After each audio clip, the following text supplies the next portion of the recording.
Boa noite, irmãos, que a graça e a paz do nosso Deus seja com todos vocês. Hoje nós continuaremos o estudo de 1 Coríntios, né? Sugestão do nosso irmão Jason. Qualquer hora dessa eu vou colocar ele aqui no meu lugar, para ele ver como é bom. Né, Jason? 1 Coríntios, capítulo 7. Nós vamos estudar hoje os versos de 1 a 6.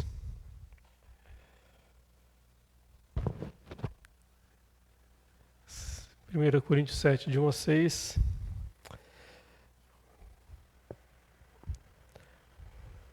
Fala sobre o cristão e o matrimônio. E diz assim: quanto ao que vocês me escreveram, é bom que o homem não toque em mulher. Digo que, por causa da imoralidade, cada homem tem a sua esposa e cada mulher tenha o seu próprio marido. Que o marido conceda à esposa o que lhe é devido, e também, de igual modo, a esposa ao seu marido. A esposa não tem poder sobre o seu próprio corpo, e sim o marido. E também, de igual modo, o marido não tem poder sobre o seu próprio corpo, e sim a esposa. Não se privem um ao outro, a não ser, talvez, por mútuo consentimento, por algum tempo, para se dedicarem à oração. Depois retornem à vida conjugal, para que Satanás não tente vocês por não terem domínio próprio. E digo isto como concessão e não como mandamento. Vamos orar? Pai, graças te damos por esta chuva que caiu hoje, por estarmos aqui na tua presença nesta noite, pelo texto que o Senhor nos deu para estudarmos hoje. Te pedimos, abre o nosso coração, os nossos ouvidos, dá-nos sabedoria e entendimento para compreendermos a tua palavra e aplicá-la ao nosso coração. Nós te pedimos em nome de Jesus. Amém. Então, desde o capítulo 6, nós temos falado aqui sobre a vida moral, né? A sexualidade do cristão. Hoje, especificamente, Paulo vai tratar de um tema que os cristãos de Corinto tinham perguntado a Paulo. E então, o nosso estudo de hoje é a nossa relação, né? A relação do cristão e com o matrimônio, a relação do cristão e o matrimônio. E esse trecho, como eu disse, é uma resposta de Paulo a algo que os coríntios estavam escrevendo, perguntando a ele a respeito talvez do celibato, né? Paulo, ao que tudo indica pelo texto aqui, ele era um celibatário. Então os cristãos de Corinto perguntam sobre o celibato, sobre o matrimônio. E aí a gente não sabe se Paulo de fato ele era um homem solteiro ou se ele era um viúvo. O texto não deixa muito claro, né? Paulo simplesmente fala, dá umas dicas aqui. Alguns historiadores falam que Paulo ele era viúvo, alguns outros dizem que ele era solteiro. Eu não sei dizer, porque eu não estava lá, não acompanhei a vida dele, né? O pouco que a gente sabe é pelo que está escrito na Bíblia. Mas era muito comum naquela época, e muitas pessoas tinham muita admiração pela filosofia ascética. O que era a filosofia ascética, né? Ou ascetismo? Era caracterizado pela autonegação dos prazeres carnais. Então, tudo aquilo que tinha ligação com o prazer carnal, fosse na área sexual ou fosse até mesmo alimentar, qualquer coisa que desse prazer à carne, uma festa, enfim, era considerado como uma prática pecaminosa, porque os ascéticos eles tinham em mente que tudo aquilo que se relacionasse à matéria, né, ao corpo humano, era essencialmente mal. Então, o ascético ele tinha essa questão de se privar de muitas coisas, tinha a questão às vezes, até mesmo do autoflagelo, né, onde eles se cortavam, se batiam, como uma forma de purificação do corpo, porque o corpo era algo ruim. Tinha-se a ideia de que o corpo era mal, e tudo que vinha do corpo também, de igual modo, era mal. E uma das práticas dos ascéticos também se relacionava com o celibato. Então, muitos ascéticos eram celibatários, porque eles não se davam direito ao prazer sexual. E muitas pessoas admiravam essa prática dos ascetas, das pessoas que seguiam essa filosofia, esse pensamento do ascetismo. E provavelmente era um pensamento que também pairava na igreja de Corinto, né? E então, ser ascético ou ser um cristão normal, né? Dado aos prazeres da carne? Obviamente, aqui no caso é uma questão mais sexual mesmo. Paulo ele deixa isso bem claro. Então Paulo ele começa dizendo, olha, seria bom que o homem não tocasse em mulher.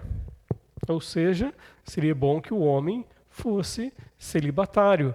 Seria bom que o homem não tivesse relação com mulher. E isso aí não tem nada a ver com misoginia, né? Hoje em dia o pessoal fala muito, né, misoginia. O que é misoginia? É a pessoa que tem aversão ao sexo feminino, em todos os sentidos. Que considera a mulher, ou melhor, desconsidera a mulher. E então aqui no caso de Paulo, ele coloca que para termos uma vida de santificação, de dedicação a Deus, o ideal seria que o homem não se casasse. E o mesmo valia para a mulher. Né? O ideal seria que a mulher também não tocasse em homem, que a mulher não se casasse, que mantivesse-se puro sexualmente, mantivesse uma vida de castidade. Então, abster-se do contato íntimo não quer dizer do contato normal que nós temos, né? Como irmãos, como amigos. Isso não teria problema. O que Paulo está falando aqui é realmente para se abster-se sexualmente, ou melhor, dos prazeres do sexo. Porém, ele compreendia que muito melhor do que uma vida celibatária, mas imoral sexualmente, tinha aqueles que não se casavam, mas mantinham uma vida sexual ativa. Nada muito diferente do que é hoje. Tá? Ou vivia abrasado, né? Como diriam alguns aqui. Paulo mesmo fala sobre essa questão do abrasamento. Se a pessoa não tivesse essa capacidade de manter-se puro sexualmente, então o melhor era que se casasse. Viva a vida com o seu cônjuge. Case-se. Muito melhor é se casar do que viver abrasado. Muito é melhor se casar do que viver uma vida imoral sexualmente. Então, por causa da imoralidade, que cada homem tenha a sua esposa e que cada mulher tenha o seu marido. Então, a ideia que Paulo passa aqui é que se a pessoa não tiver controle, autocontrole, não tiver domínio próprio, se for para viver uma vida imoral, sexualmente falando, é melhor casar. Não vai viver em fornicação, não vai viver sexo livre, né, que é pregado hoje através da grande mídia, dos filmes, né? Tem filme que você assiste ali, a pessoa no primeiro encontro já está indo para a cama com o outro. Não sei se isso acontece na vida real, né? Deve acontecer também, né? Porque a coisa está tão liberada aí que é até difícil tratar um assunto desse aqui. Então, Paulo ele deixa bem claro, se for para viver imoralmente, case. Não vai viver uma vida imoral e para mostrar para outras pessoas que você é um celibatário, sendo que de fato não é. E tanto é que a gente vê vários escândalos, né, sexuais nas mais diversas igrejas e denominações, tanto cristã, evangélica, como a católica. Lá em Nova Esperança mesmo, fala-se de um padre, determinado padre lá, que ele tinha vários filhos espalhados na cidade. Não sei se isso acontece aqui ou se já aconteceu aqui, mas isso era um fato todo mundo conhecia. O sujeito é celibatário, mas tem uma vida imoral, né, com várias amantes, com várias mulheres. Então, desta forma, para manter uma vida íntegra sexualmente, Paulo recomenda que cada homem tenha sua própria esposa, que cada esposa tenha o seu próprio marido. E nesta mesma linha de pensamento, ele vai um pouco mais além aqui, aconselhando a cada ente na relação conjugal a viverem uma vida sexual saudável, sem que um se prive ao outro. Esses dias, estava lá em Paranavaí, surgiu uma pergunta. Essa pergunta não chegou para nós respondermos porque não deu tempo, né? Mas uma das perguntas que tinha era: o que é permitido na relação sexual no casal? Né? Olha aí que pergunta. Bem isso aí. Ainda bem que não deu tempo de responder, né? Porque a resposta ela vai um pouco além do que algumas pessoas estão dispostas a ouvir. Então, Paulo ele fala que o casal ele tem que ter uma relação sexual saudável. Um não pode se privar ao outro. Não tem esse negócio, meu corpo, não. Olha o que Paulo diz. Que o marido conceda à esposa o que lhe é devido e também, de igual modo, a esposa ao seu marido. Então, Paulo aqui ordena que ambos os cônjuges se concederem um ao outro, conceder aquilo que é devido. E no caso aqui, o contexto geral do texto deixa muito claro que Paulo está tratando justamente do tema sexual, como uma das obrigações dentro do casamento, dentro do relacionamento conjugal. Note que aqui ele fala a ambos, ele não fala só à mulher e também não fala só ao homem. Ele fala tanto a um quanto ao outro. Os direitos aqui são iguais, os deveres aqui são iguais, as obrigações são iguais de um para com o outro. Obviamente que podemos entender que nós não devemos ao outro apenas o ato sexual em si, mas todas as obrigações que um relacionamento matrimonial engloba, tais como o amor, o respeito, o companheirismo, a compreensão, a segurança, o sustento, as atitudes, as palavras de afirmação que façam com que a outra parte se sinta importante para o seu cônjuge. Tem marido que não fala para a esposa que a ama, que ela é bonita, né? Aí fica difícil. E aí você fala para sua esposa que você a ama, que ela é lindona, que é gatona. Ficou todo tímido agora, né, Jason? Fala ou não fala? Tem que falar, homem. Então, tem que falar você também, homem. Né? Tem que chamar ela de bonitona, né?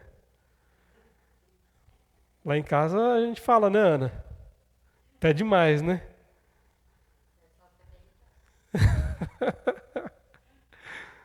Tem hora que Simone fica irritada, não, ela fica sem graça, né?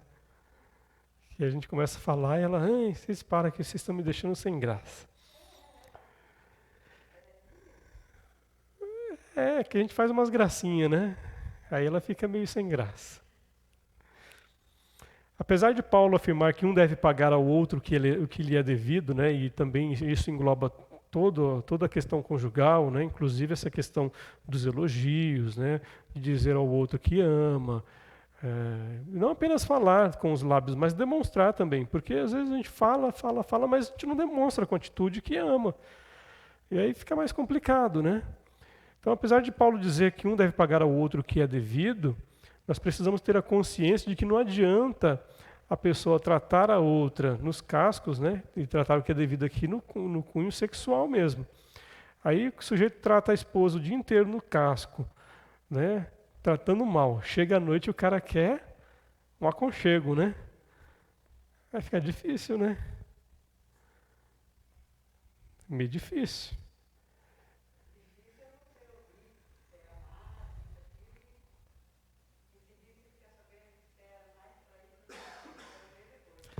Irmã, aí é outra história, né? Eu tô falando aqui.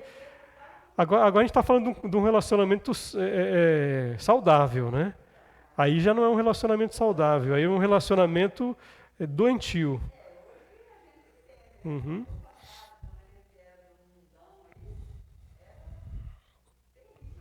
Uhum. Sim. Então, no relacionamento conjugal, tem que ter reciprocidade. Um tem que demonstrar o afeto ao outro, um tem que é, dizer que ama e demonstrar que ama, viver essa afetividade mútua. Senão, a noite na cama não rola também. Não é verdade?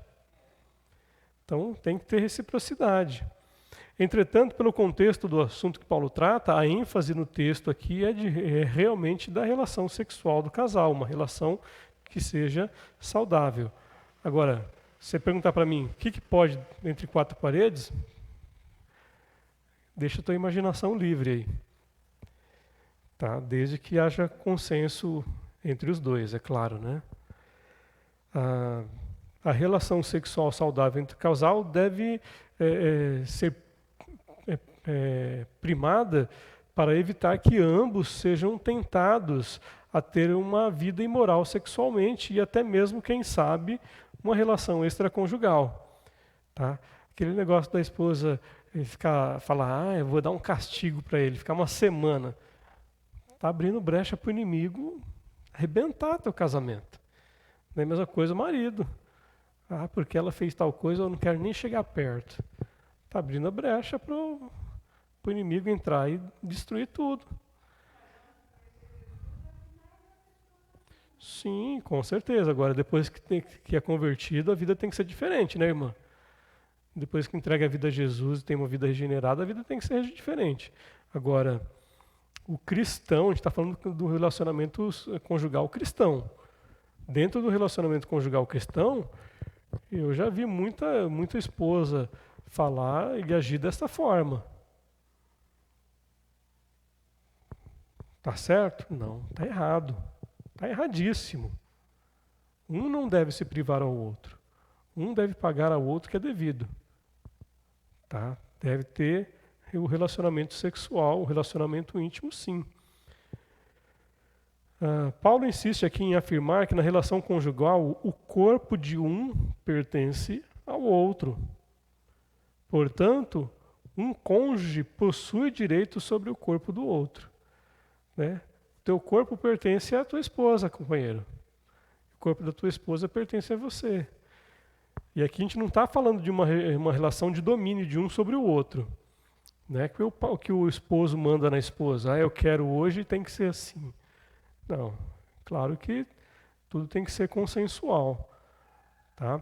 Mas o que Paulo está querendo dizer aqui é que você não pode ficar se privando e fazendo com que o outro tenha as suas necessidades não supridas.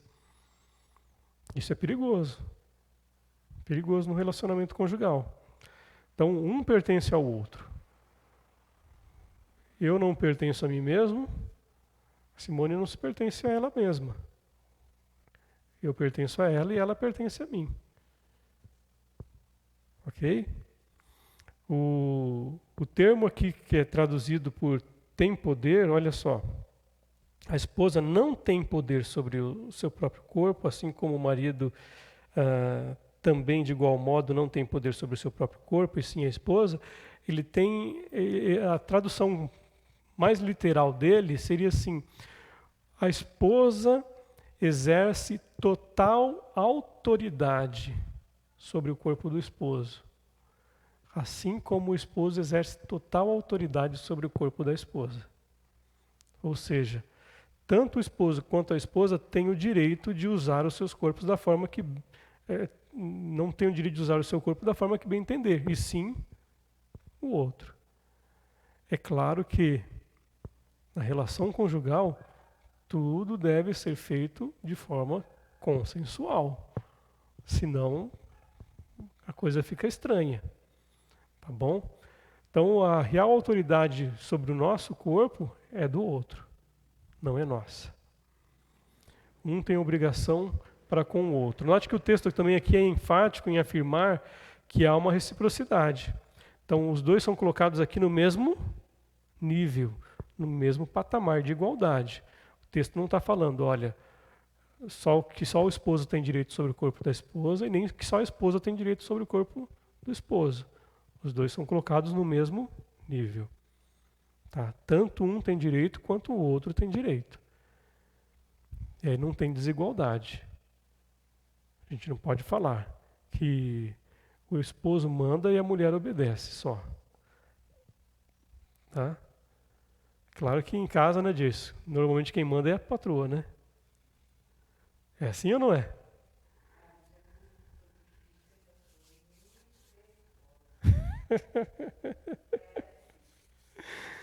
Então, aqui no texto, Paulo é enfático ao afirmar que há uma reciprocidade, né?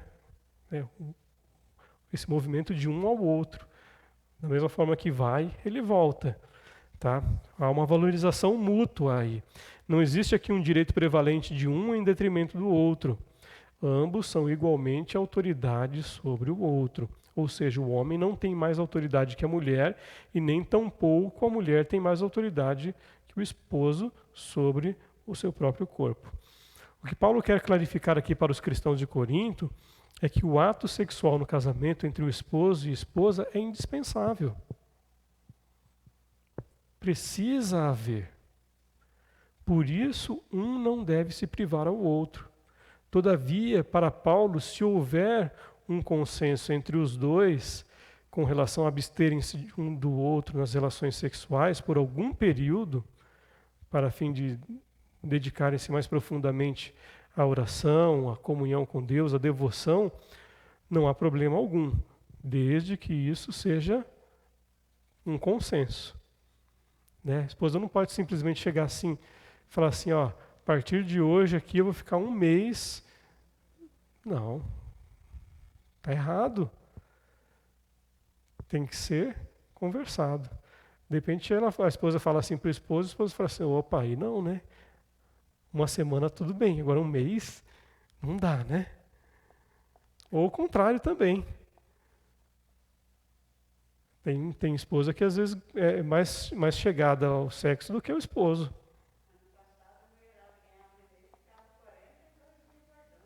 Não, isso aí é normal, irmã. Isso aí é normal, isso aí é até científico, tá? É até científico isso aí. Então não tem problema. Porém, esse resguardo de um para com o outro aqui, para a vida devocional, é algo excepcional. Não, aqui a gente está falando de vida devocional. Vida devocional.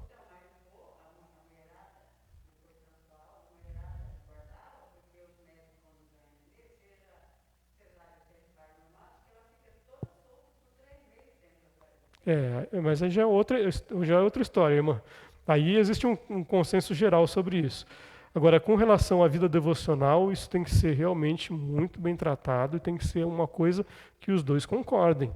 Um não pode chegar e falar assim, simplesmente deliberar e falar, ó, a minha postura agora é essa. Acabou. Não. Porque Paulo está falando. O teu corpo, mulher, não pertence a você, pertence ao teu marido. O teu corpo, homem, não pertence a você, pertence à tua mulher. Você está entendendo? É assim que funciona. Se for alguma coisa diferente disso aqui, aí você está incorrendo em pecado. Porque você está fazendo com que o teu cônjuge esteja suscetível à ação do inimigo. Você está fazendo com que o teu cônjuge esteja mais vulnerável à ação de Satanás. Está criando brecha no teu casamento. Eu vou falar isso aqui a nível cristão, não estou falando disso aqui a nível mundão lá fora, que lá é coisa totalmente depravada mesmo. Mas quando teve um amigo meu que falou assim, pastor, Deveria ser ensinado na igreja que as mulheres não podem ficar se privando ao marido. É aquilo que está escrito na Bíblia, porque às vezes o marido chega em casa, né, todo cheio de amor para dar, e a mulher chega lá, está toda destrambelhada, né, e não quer nada, e aí o que acontece? A gente não é de ferro também, né? Aí fala assim, sabe que o cabra tem razão? E aí, a hora que você olha um texto desse aqui, tem muita gente errando porque não conhece a Bíblia. Você está entendendo?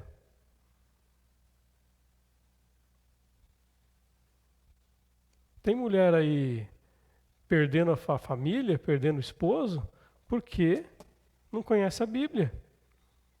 Quer ficar dando castigo pro marido. Aí lá no trabalho tem aquela bonitinha, cheirosinha, perfumadinha. O cara parte para cima. Ele está certo? Não. Está erradíssimo. Só que a esposa também está. Porque ela está dando brecha. E o contrário também é verdadeiro. O contrário é verdadeiro também. Tem cara que não chega, não faz um elogio, não faz um agrado, não valoriza a esposa. Aí chega um cara lá, né, com aquela conversinha mole. Vai dar ruim.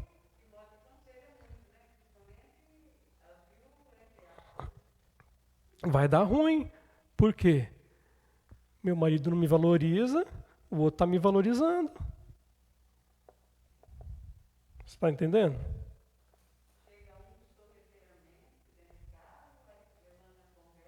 Uhum. Então, no texto aqui, Paulo fala que a abstenção para fins devocionais, ela tem que ser momentânea. É uma concessão que lhes é feita, não é um mandamento de Deus. Tá? Se o esposo não concordar com essa pausa, fechou o assunto, não tem discussão. Não concordou. Se a esposa não concordar que o marido tem que se separar lá para uma vida devocional durante o período, acabou, não tem acordo. Paulo é bem claro, fala assim, tem que ter concordância mútua.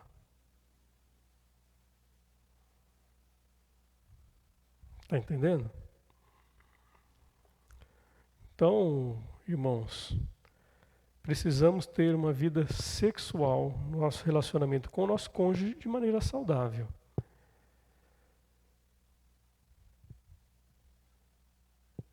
Paulo aconselha, olha, se você não quiser casar, não casa. É até melhor. Mas se for para viver uma vida imoral, então case.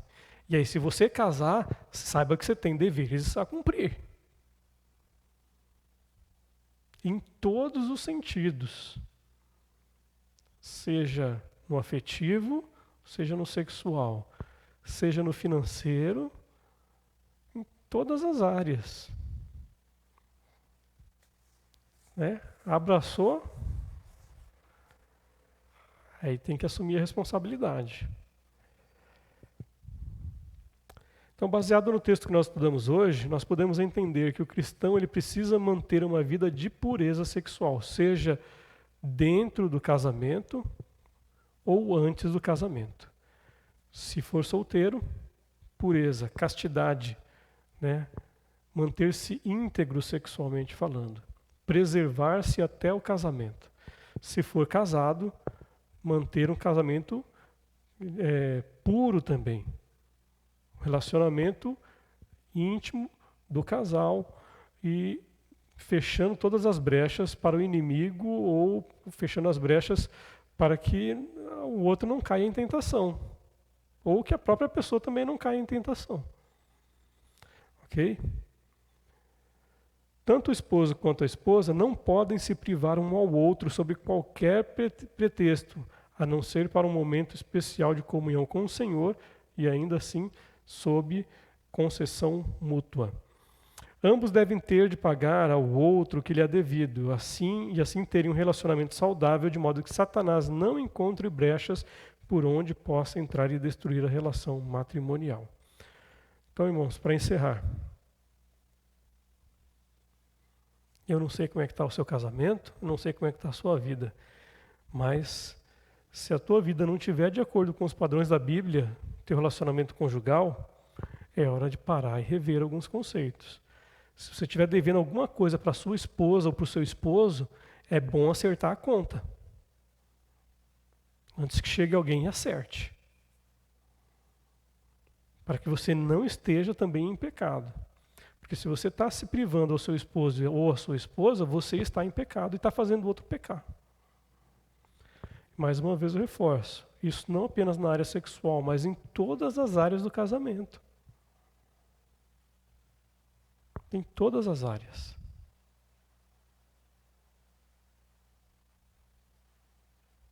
Ok?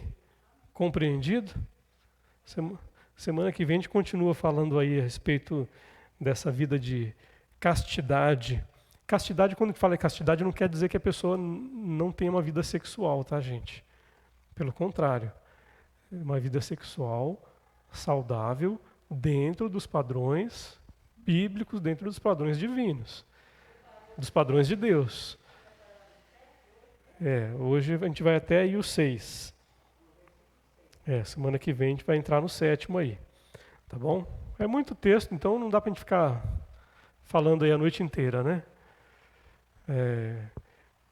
A gente está no capítulo, começando o capítulo 7, e esse já é o 24º estudo de Coríntios, Jason.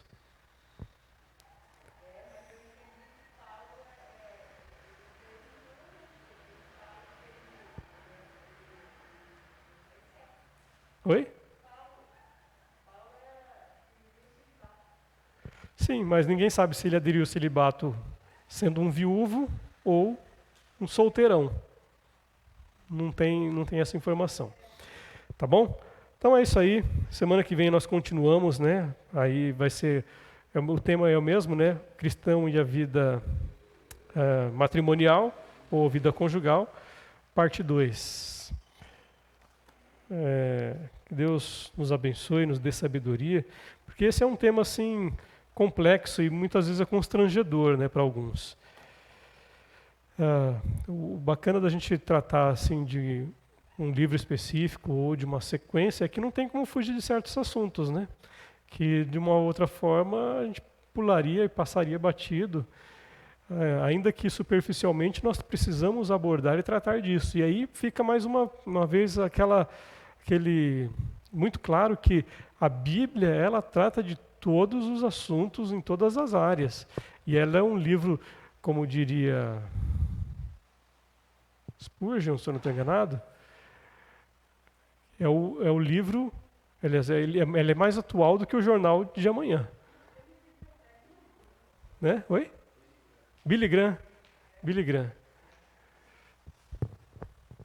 Eu sempre troco o nome desse pessoal aí, porque é tanta coisa que a gente lê que é demais da conta. Vamos orar então? Já que a Ana não orou, ela vai orar para a gente encerrar.